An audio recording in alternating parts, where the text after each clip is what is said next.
काही लोक भेटल्यानंतर इतकी आपलीशी वाटतात की जणू कित्येक वर्षाची ओळख आहे. त्यांच्याशी बोलताना शब्द जपून बोलावे लागत नाही. स्वतःला सिद्ध करावं लागत नाही. एक वेगळीच सहजता असते. त्यामुळे नकळत जवळचे वाटू लागतात. तर काही नाती अशी असतात की रोज संपर्क असून देखील मनाने अंतरच राहते. एकाच घरात राहूनही संवाद कामापुरता असतो.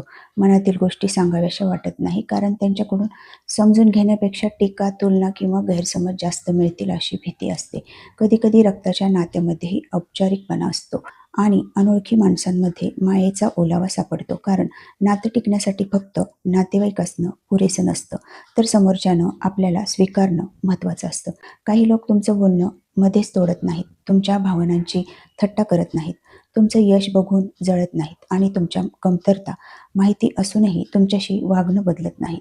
म्हणून ते जवळचे वाटतात आणि मनाला नेहमी तिथे शांतता मिळते जिथे आपल्याला अभिनय करावा लागत नाही.